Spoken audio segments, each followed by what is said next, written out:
Good afternoon. My name is Don Fitz. I am the interviewer today, and we are interviewing Tom Boone in Harrisburg, Pennsylvania. Tom, would you introduce yourself? Oh, okay. I am Tom Boone. I grew up in Harrisburg, Pennsylvania in the 1940s and 50s. I lived in Philadelphia for a while, returned to the city in the late 60s. Married my wife Rebecca in 1979. We moved to Los Angeles for a few years, and we returned to Harrisburg then around 1983. Any children? We have one daughter, yes. She's 26 years old now. Okay. Tell me about your growing up. Tell me about where you grew up and the kinds of things that you were involved with growing up. Okay, I grew up on Allison Hill near 17th and Paxton Streets. My family owned a house there. My grandparents actually lived next door to us. I went to the Harrisburg schools, went to Schimmel School at 17th and Berry Hill, and from there to Edison Junior High on 19th Street, and finally to John Harris High School. Mostly I focused on academic activities. I wasn't involved in a lot of social activities at school. I was more interested in studying literature, history, math, whatever came along. Growing up in this area and living that kind of life, I wasn't aware of, let's say, a gay community in the area or of, any lifestyle other than the one that I was living. It was only when I moved to Philadelphia in 1959 that I became aware that there were actually people who formed a community within the larger community.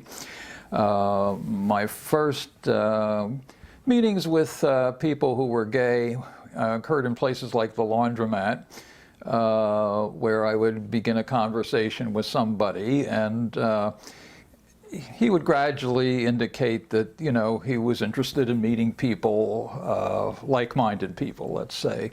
And sometimes it would be obvious that he was living a different style. I know one time in particular, I was at the laundromat, and a young man came in, and he was dressed like an urban cowboy. And I was kind of curious about what he was doing in West Philadelphia at the time. But then as he gradually began to talk to me, I realized he had just arrived in the area and was probably looking for other gay people that he could associate with. You were a young adult at this time? Yeah, I was, in my early 20s.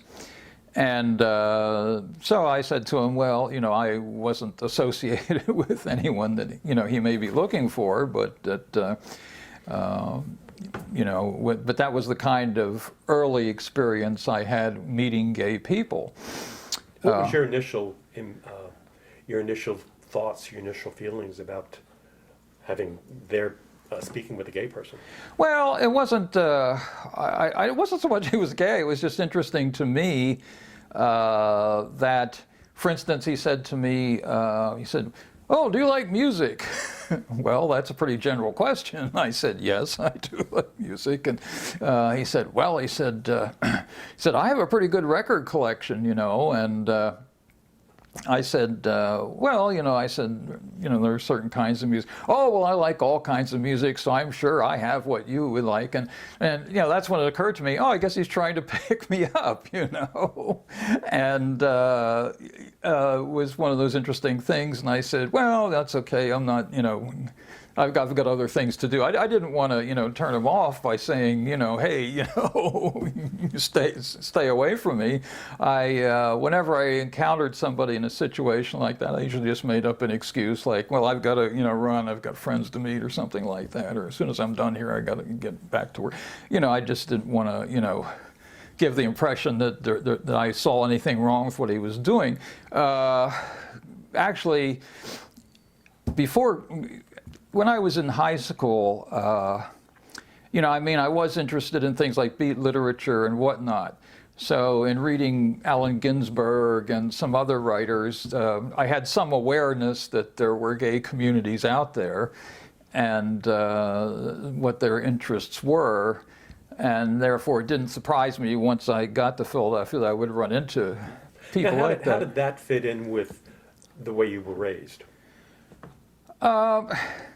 You know, I don't know that it ever came up at home. I mean, or I'm not even sure my parents were all that aware of it, or if they were, that, you know, they would see any need to mention it. Do you have a religious background? Well, they were in the United Church of Christ. I myself, once I finished high school and moved to Philadelphia, I stopped going to church. I really don't have any religious affiliation to speak of. I tend not to like labels. You know, I'm registered nonpartisan, that kind of thing, you know, political and religious labels.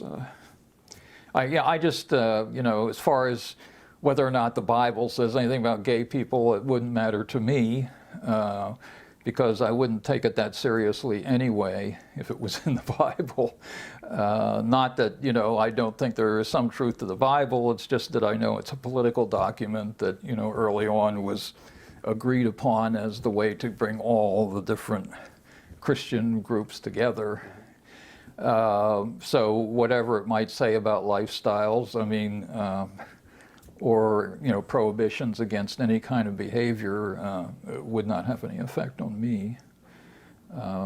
So it was actually, once I finished college, I worked for 3 years in Philadelphia. I worked for a large insurance company, and I was living downtown those 3 years. So being downtown, I had more contact, I think, with probably gay people on occasion. And there were a few people in the insurance company I did learn were gay. Now, they were not entirely open about it, but on the other hand, they gave little hints. There was a woman in particular who was played for the company softball team. In fact, was the star of the company softball team. And she would show up for work in sleeveless blouses so that you could see her biceps and whatnot. And I think everybody was pretty confident that she was a lesbian. And then I got to know a few of the other women on the team, and they confirmed that she was.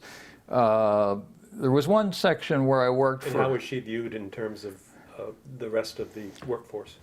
I don't think anybody... You know, I don't know how her coworkers, because I never actually worked right in the area where she worked, but it was just generally recognized that, oh yeah, that's her way, you know. Like I say, with the, you know, the biceps and everything, that's her style. You know, so what others may have thought of, you know, the fact that she was, you know, maybe living with a woman or something like that, I don't know. Just again, it didn't occur to me, you know, it wasn't anything I was interested in, I'll put it that way. You know, like, okay, fine. But then I did get to know one woman that I worked with fairly well. Now, she had been married and divorced, and she was now living with a female partner. And it was kind of interesting. We found out we had a lot in common. We were both interested in the folk music scene, which was, you know, going through a resurgence at that time. And we both had other interests. And it was, it developed into kind of a nice, comfortable friendship between the two of us, because I think she felt comfortable talking to me about things that, you know, she would generally not have wanted to talk about at work. And we both were kind of misfits in that environment anyway. So that I think gave me a much more deeper understanding of the problems that, you know, she might encounter, or just some of her own confusion about, you know, whether or not she would see herself living that way for the rest of her life, or whether it was something she was trying out because her marriage hadn't worked out or whatnot. But that gave me some more insight And then when I moved back to Harrisburg in the late 60s, with that awareness, I was still not seeing much going on in the Harrisburg area that reflected that kind of thing I had seen in Philadelphia. Although it was interesting to me, right around 1968, 69, a guy approached me in Harrisburg who reminded me of some of the guys I had met in Philadelphia, and it occurred to me again, oh, I guess he's trying to pick me up, you know, and that was, I thought, well, you know, and then he happened to mention he was new to the community, which again was interesting to me because, oh, well, maybe, you know, people now are beginning to feel that maybe there is a group in somewhere in Harrisburg that they can feel comfortable with and hang out with. But you were working with the state at that time? No, I wasn't working with the state at that time. When I moved back, I did a lot of work in the 60s and 70s after leaving the job with the insurance company. I did a lot of work in statistical research, particularly with healthcare programs. There were there was something called the Regional Medical Program at the federal level, which was looking for solutions to heart cancer and stroke care. And I worked with them for a while, and I worked with some other health research organizations. I had started out in the actuarial field, so I had a background that could play into a statistical career in statistical research. So that's what I was doing during that era. Then I was actually the general manager of the Harrisburg Independent Press when I met my wife. She was writing restaurant reviews for us, and it was a job that in the long run didn't pay. So I ended up as a night clerk at the Somerdale Junction Motel up there for a couple of years.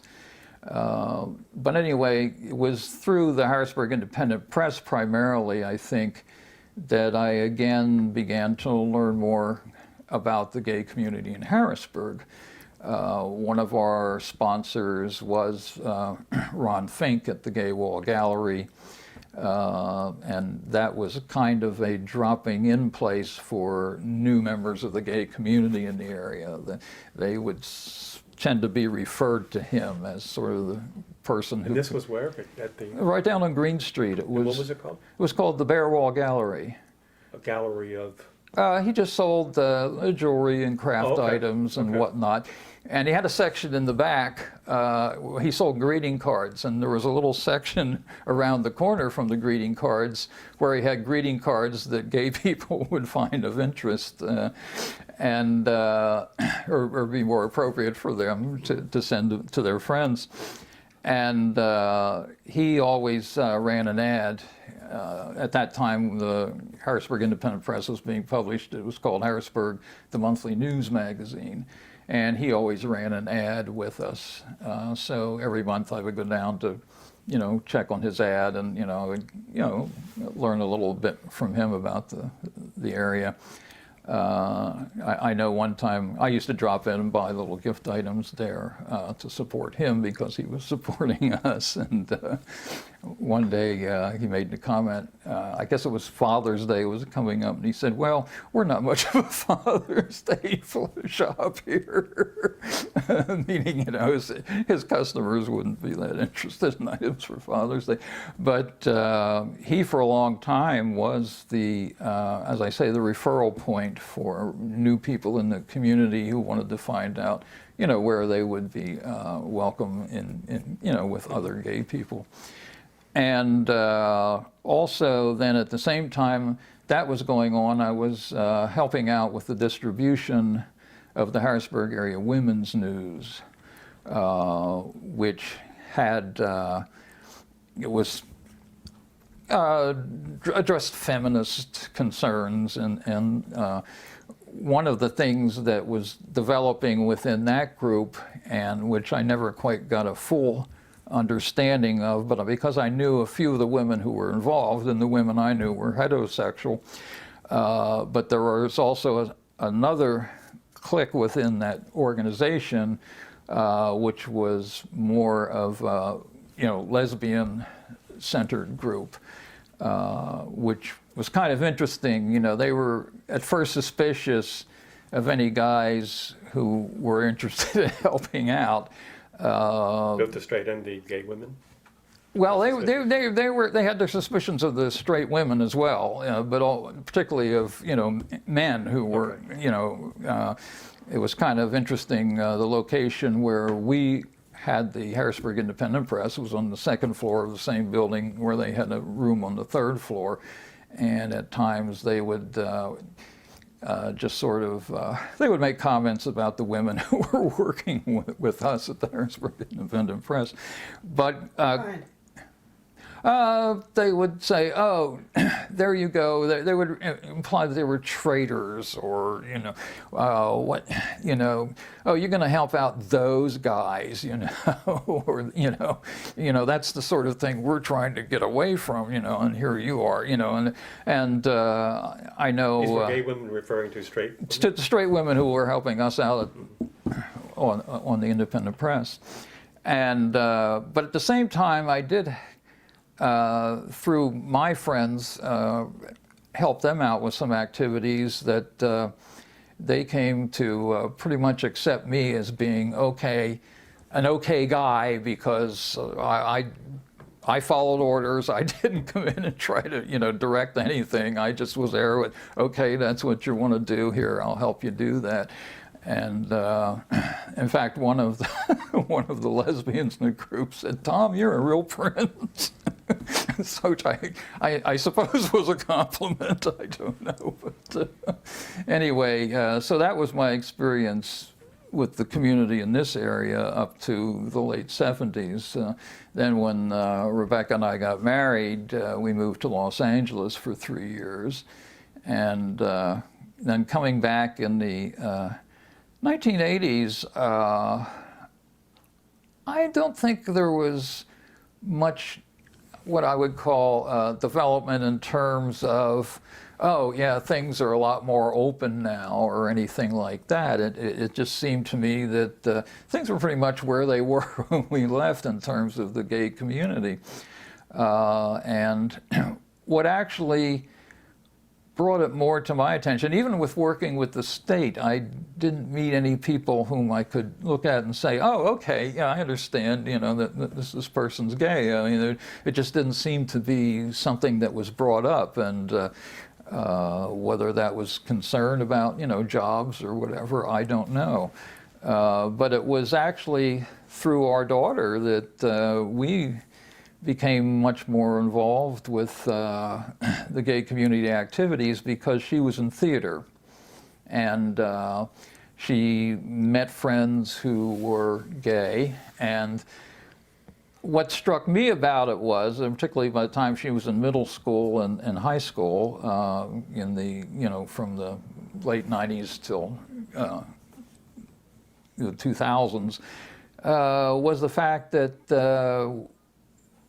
it seemed to be no big deal. Now, there may have been kids in the school for whom it would have been a big deal, but she wasn't particularly hanging out with those kids. We became involved with the Lower Paxton Youth Center on Locust Lane, and their activities were... You were living in Colonial Park at the time? Yes, we were living in Colonial Park. What school system was she? Central Dauphin. Okay. Yeah, Central Dauphin. She was in high school when they built the new high school out on Linglestown Road, or off Linglestown Road.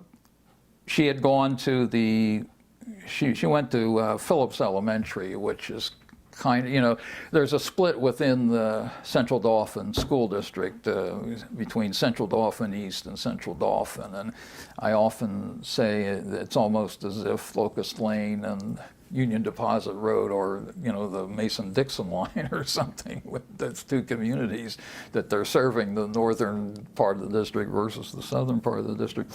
And anyway, we lived just off Locust Lane. She went to Phillips Elementary, and then from there she went to the Central Dauphin Middle School on Locust Lane, well, no, she went to Central Dauphin East Junior High, as it was called then.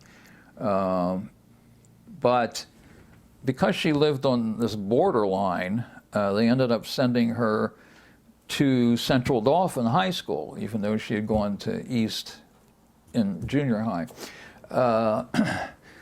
There, she had to make a choice because at the end of ninth grade they built the new high school, and then she had to make a choice between either going to CD East or going to the new school out on the hill.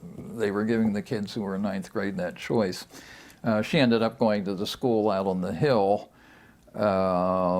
because most of her friends were actually living in that part of the district. I'm not sure she was, well, I don't think she was happy with the choice because that new high school was built like a prison, and you know, every 45 minutes you're running from one end of it to the other, and you don't have time to get to locker and everything. But the group that she then became more and more affiliated with was the group that was coming together for activities at the Lower Paxton Youth Center. Her junior and senior years, she actually did the halftime program between Capital Area School for the Arts, their theater program, and then, you know, classes at Central Dauphin High School for the other half of the day. But that group in particular was very open to anybody. One of the things about the activities at the youth center, I became a board member eventually, was that nobody was turned away and nobody made fun of anybody. So if you were different, that was okay. You know, you're welcome to come in. Who sponsored that center? That was community sponsored. For years, we just relied on donations. Now, if the kids had an activity and they would have a couple nights a month where they would bring in local bands to play and that kind of thing, they could charge, you know, a nominal fee at the door, $5 or something like that for a Saturday evening. And that paid the bills for a while. Then I think social media probably had an effect because all of a sudden kids weren't getting together to do things as much as they used to. It was like they could communicate with each other without being in the same room.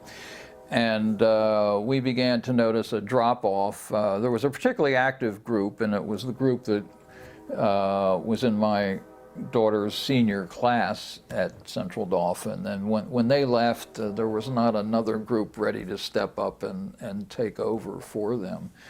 And so we began to do other things. We had some county money that we received to do anti-smoking, anti-drug kinds of programs, building self-esteem among young people and whatnot.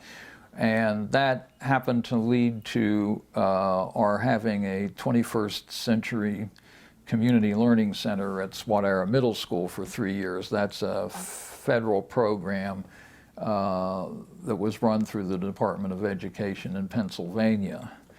And it was an actual after-school program for middle school students where they would get tuition, or well, not tuition, but the tuition was paid by the Department of Education, so it was a free after-school program for them, and they would get tutoring help, and they would, you know, have other activities going on until a bus picked them up and took them home at the end of the day. And it was a big help to that community in particular, where a lot of parents weren't home in the afternoon, and you know, it meant that their kids were in a safe place and, you know, getting help with schoolwork and whatnot. And that lasted for 3 years. It was a 3-year grant, and then they made changes in the program and whatnot. So, and that wasn't connected to the other community youth center that you mentioned earlier. Oh yeah, it was operated by us. Okay. Yeah, we actually, it was a way for us to keep that youth center open because the money we were receiving to run the program at Swat-Ara Middle School included, money to pay our utilities at the office, that kind of thing. So we were able to keep that other program open, even though it wasn't self-sustaining anymore. And right now, we've had some problems. The clubhouse is 50 years old, and trying to maintain it has been a problem. So we're in a situation right now where we don't know whether or not it will continue or not. Well, you mentioned that no one was turned away. Right. Right. So what did that mean to the kinds of programs that were offered there? The kinds of Well, for example, if a group came to us and had a legitimate charitable program that they wanted to support, and instead of having the money at the door come to us, they wanted to have an event there that night where they would get to keep the receipts from the door. We could sell refreshments or something. But so we did that on a number of occasions, and we had some LGBT groups come to us for specific programs like that, and we ran them at the center, and they were all... They could be open and... Oh, they're open to anyone, and they were always well supported by the other kids. But they would be openly LGBT. Oh, yeah. Louis Marvin and, other people associated with him would be there. And was this before the center downtown? Yeah, this would have been, when did that one open? I don't know. Common Roads was already in existence, I think. Yeah, The Common center, Roads. The center where it is now was not there. Yeah, it didn't, it was before it actually opened at the Midtown location, yeah. Okay. That is recent. Yeah, that's what I thought, Quite yeah. recent, actually. Yeah, so these events occurred before that, yeah. But as I say, it didn't matter to the kids that, oh, well, the money's going to go to this or that organization. Yeah, hey, that's okay. They're cool. We're with them, And your daughter was involved with that? Oh, yeah. She was always, it was, we liked it because it was a place for her to go where we knew she was okay, because we knew people on the board before we even became involved. People who were friends of ours were on the board. And I know I asked my wife one time, I said, just exactly what is this place? And she started, that's, and then she started naming some people. Oh, well, that's great. I know she's safe there. I know she's okay. And, that was our only concern, Was there any resistance from any members of the community? Not that I ever knew of. No. I think everybody just thought, hey, it's a place where the kids can hang out and have a good time, and they're safe there, so nobody paid any attention to who was actually arriving and leaving. So how about your daughter? What was her relationship to the LGBT community? Oh, she was very open to it. Common Roads at one point sponsored a play that dealt with the whole issue of young people and, how they had to, if they were going to come out, how they would go about it, whether they would have problems with their parents, problems at work, problems in other social settings. And she played a young lesbian who was still in high school and wanted to let her parents know that, she was different, and that, that was going to be her life. So, she was always very positive. A lot of her friends at school and through, theater productions and whatnot were gay, and that was never a problem for her. She, would socialize with them, and, her friends, her other friends, that was up to them, they could, she was not going to turn anybody away. Yeah. I think in my personal experience that straight people who are involved with the LGBT community have a something in their life that where they made that transformation, where it was from either negative or to something positive to actually getting involved with the LGBT community. And it doesn't seem to be that with you. It just seems to be a lifelong non-issue. Well, yeah, my wife and I, as I say, you know, from back in the 70s when we met, were involved in programs that, you know, where there were gay people involved, and, you know, it's just, okay, that's fine. You know? And I don't know that we ever looked at anybody and worried about, oh, you know, is he or she, it just doesn't ever occurs to me to think of people in those terms. And I guess maybe our daughter simply picked up on that and went with it. What is your reaction or feeling about the last 10 years? Well, the last 10 years, I'm very glad that the LGBT community has a place in Harrisburg, that they can say, here we are, you know, we're going to have events here, everybody's welcome to participate. I think, you know, that's certainly a good thing, and I think the fact that people now recognize that that's always going to be with us is good. I think that I have concerns when I hear that, you know, a religious organization or something is still, you know, saying, you know, it's just when they call it unnatural, I just find that kind of amusing, because I think, well, if by nature a person is attracted to another person, you know, what's unnatural about that? I just don't understand. That's kind of interesting, because our daughter's adopted. We adopted her when she was 3 days old, and one of the first things we learned was, you know, the idea of, you know, okay, you know, she has biological parents, and then she has her adoptive parents, or however you want to put it. But hearing people say, oh, well, then you're not her natural parents, you know, was kind of amusing to us, you know.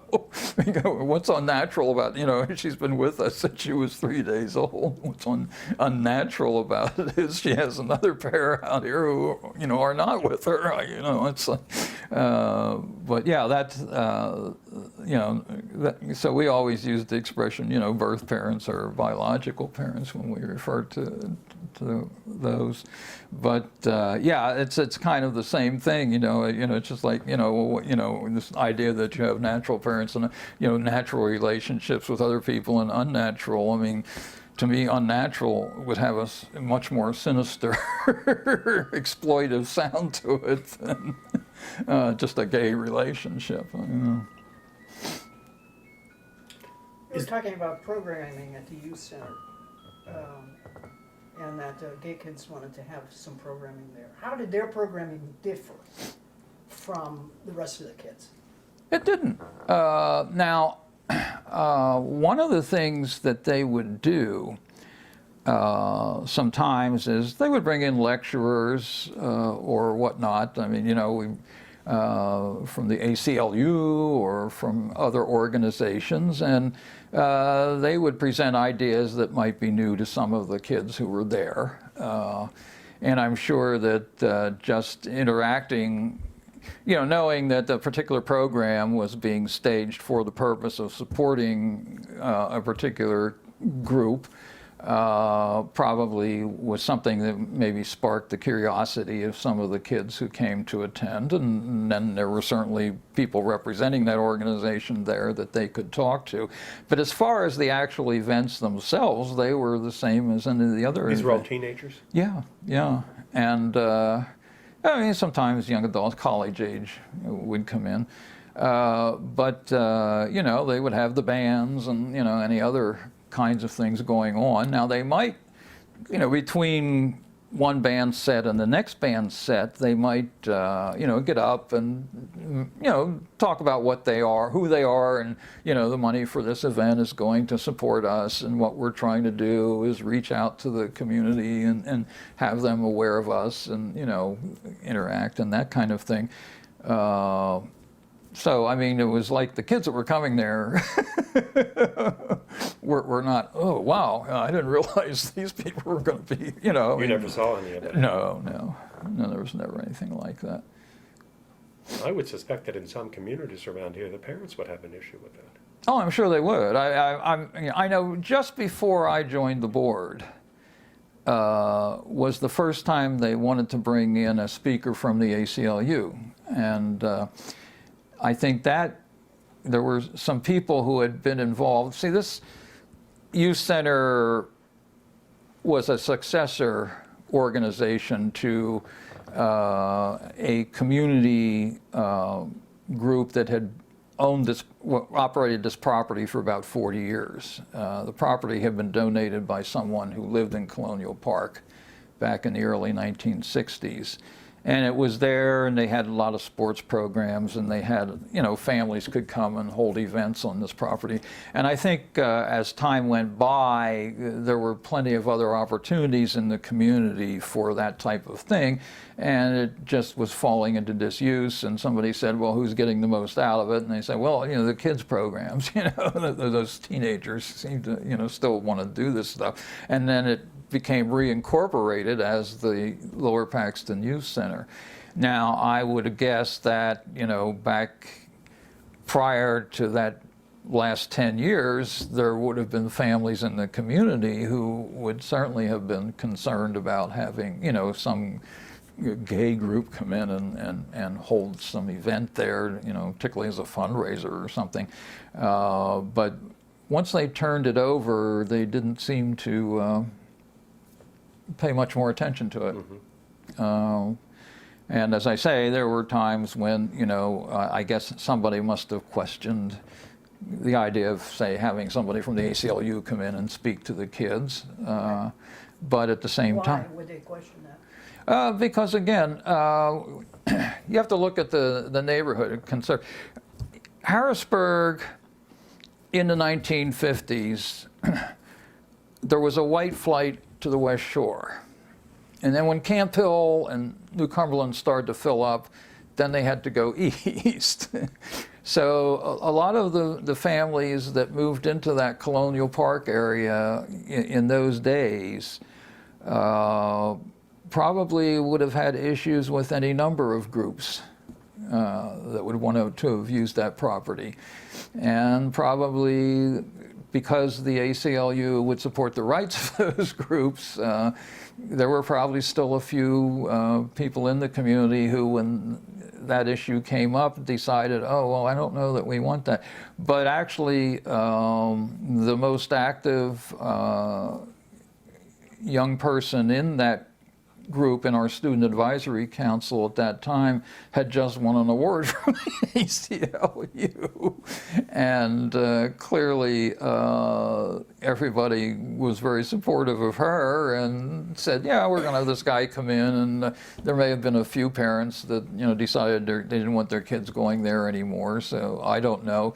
I wasn't actually involved in it. It was only because after joining the board, I was looking through some old minutes and noticed they had this one meeting where all these parents came and they voted to go ahead and invite Andy Hoover from the ACLU to come out and speak. And then he was there a couple more times after that. And they had other speakers. They would sometimes get somebody on the faculty from Hack or someplace to come in and talk about, the history of certain political movements and whatnot.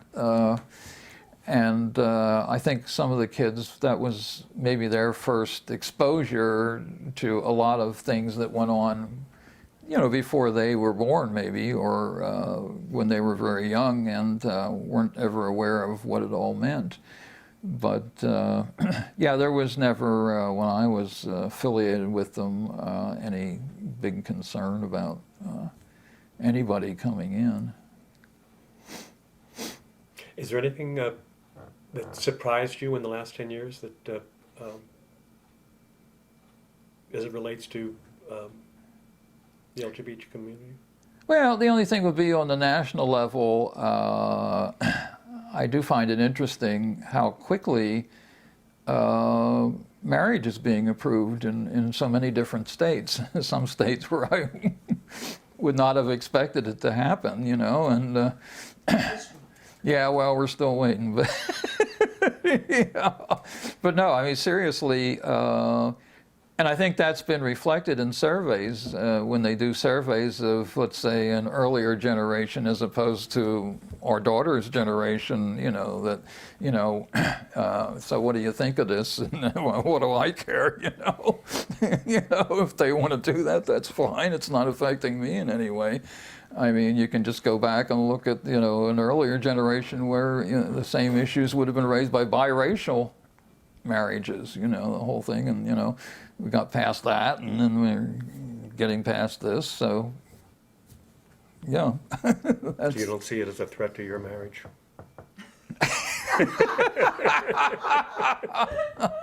Certainly not. Is there anything that we've missed? Anything else you want to add or talk about? No, I don't know, unless there are any more questions you have. No, I think we're pretty good. I think we're pretty good. Thank you very much. Oh, you're welcome.